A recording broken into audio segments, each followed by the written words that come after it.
Good morning, students. Today I have brought to you the new chapter, Chapter 1, Our Constitution. This chapter is from the civics part in your SST. Constitution, as we know, कि Constitution is called संविधान in Hindi. तो यह constitution क्या होता है, सबसे पहले हम लोग देखें. The constitution of a country is collection of basic rules providing the framework for the governance of the country. यह देश को संविधान जो है वह सभी नियमों का एक संग्रह है जो कि देश की शासन व्यवस्था संबंधी सभी शक्तियों और कार्यों को उजागर करता है और उसे और सरकार को सुचारू रूप से शासन करने में मदद करता है. अब सेकेंड पॉइंट की ओर चलें. The second point is all the democratic countries in the world have a constitution, but it is not necessary that all the countries which have a constitution is a democratic country. आज विश्व के अधिकांश देशों के पास अपना संविधान बना हुआ है. सभी गणतांत्रिक देशों के पास अपना संविधान होता है. फिर भी यह जरूरी नहीं है कि वे सभी देश जिसके पास कि अपना संविधान है वह गणतांत्रिक देश कहलाएगा. For example, we may take the example of China. The country China has its own constitution, but it is not a democratic country. Then what is called the democratic country? Again I have defined it. A democratic country is a state in which both human and political rights are well respected. This country should respect the fundamental rights of its citizens and human beings in general. तो यह जो democratic country होता है, यहाँ पर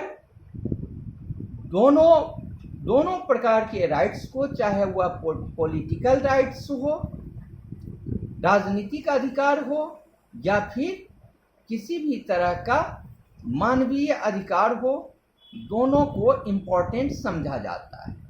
लोकतांत्रिक देश हम उस देश को कहेंगे जहाँ की शासन व्यवस्था राजनीतिक और मानव दोनों अधिकारों को पूर्ण रूप से सम्मान दे सके, जहां पर दोनों को पूर्ण रूप से सम्मान मिले. Now the need of constitution. हम लोगों को इन संविधानों की जरूरत क्यों होती है, इसकी आवश्यकता क्यों पड़ती. The constitution is needed because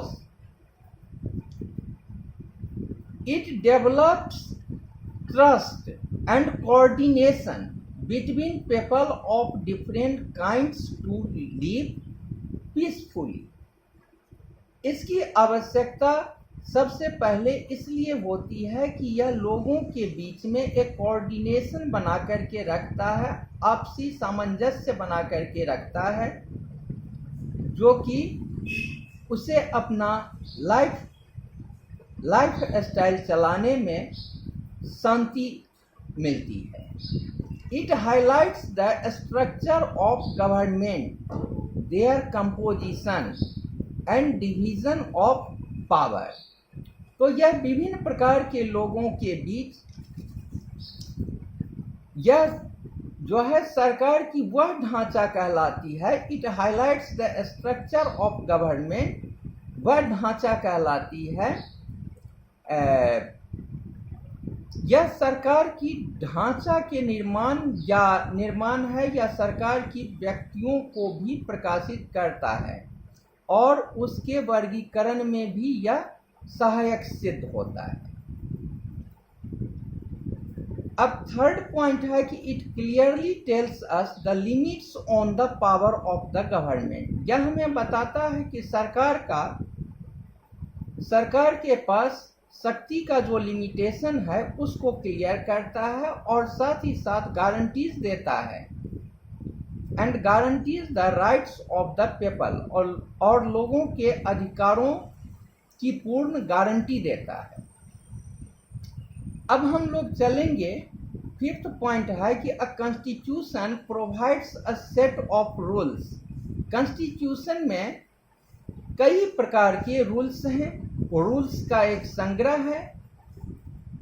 that all persons in a country can agree, जिस पर कि देश के सारे सिटीजन्स, सारे पर्सन्स एग्री होंगे upon as the basis of way in which they want to country to be govern, जिस ढंग से वे सरकार को चलाना चाहते हैं. तो किसी देश का संविधान वहाँ के नियमों और संविधानों का एक संग्रह होता है जो कि देश की सभी जनता के लिए मान्य होता है तथा जिस पर सब अपनी सहमति व्यक्त करते हैं. The Indian Constitution was adopted on November 26, 1949 and enacted on January 26, 1950. भारतीय संविधान का निर्माण 26 जनवरी 1949 को हो गया था और उसे अंगीकृत कर लिया गया. किंतु 26 जनवरी 1950 को उसे क्रिया प्रणाली में लाया गया, यानी उसे लागू किया गया. The key features of the Indian constitution. Indian constitution का जो की फीचर्स है उसके बारे में पढ़ेंगे. The key features of the Indian constitution are federalism, parliamentary, formation of government, separation of power. तो सबसे पहले federalism. The word federal means the existence of more than one level of government.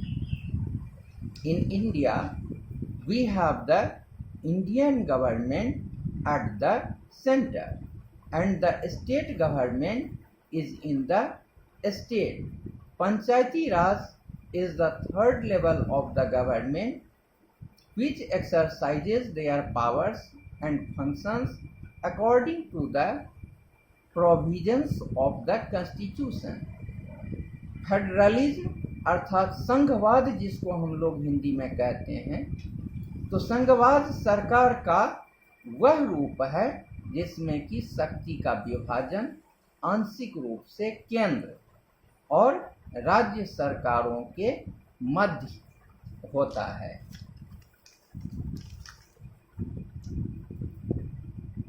The second is parliamentary form of government. It means the executive branch of government has the direct or individual support of the parliament.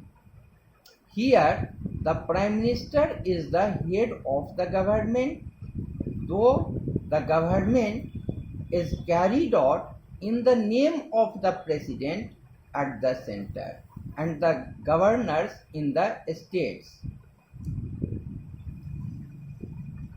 but actual administration is carried out by the Prime Minister and Council of the Ministers at the center and the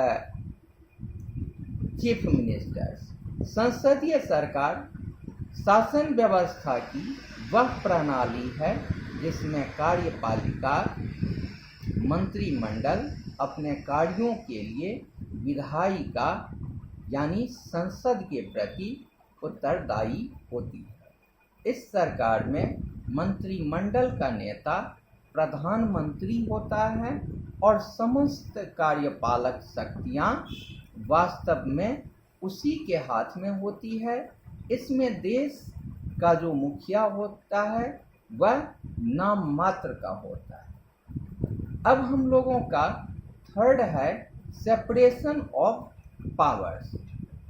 इसमें शक्तियों का जो विभाजन होता है, जैसे the constitution divides the state into 3 organs. The legislature of India is called the parliament, which consists of the president and the 2 houses, that is Rajya Sabha and Lok Sabha. The executive is that organ of the government which implements the laws made by the legislature and run the government. The judiciary is the organ of government which settle disputes related to constitutional matters. शक्तियों का विभाजन इसके अनुसार राज्य की शक्तियों को 3 भागों में बांट दिया जाता है। कार्यपालिका, विधानपालिका तथा न्यायपालिका। इसे हम विधायिका, कार्यपालिका और न्यायपालिका के नाम से जानते हैं। जैसे कि जानते हैं कि विधायिका का काम हुआ विधान का निर्माण करना, दूसरा हुआ कार्यपालिका जो कि उसे कार्य में संलग्न करेगा, और तीसरा होता है न्यायपालिका जो उसे न्यायिक संबंधी मदद करता है। तो भारत संघ की विधायिका को संसद कहा जाता है और राज्यों की विधायिका विधानमंडल या विधानसभा कहलाती है। देश की विधायिका यानी संसद के 2 सदन होते हैं, उच्च सदन, राज्यसभा और निम्न सदन लोकसभा कहलाता है।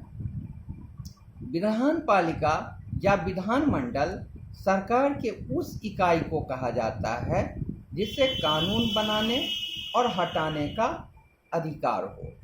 न्यायपालिका सरकार के उस अंग को कहते हैं जो संवैधानिक स्तर पर न्याय व्यवस्था को बनाए रखती है। Thank you for today. I will tell you more about this chapter in the next class.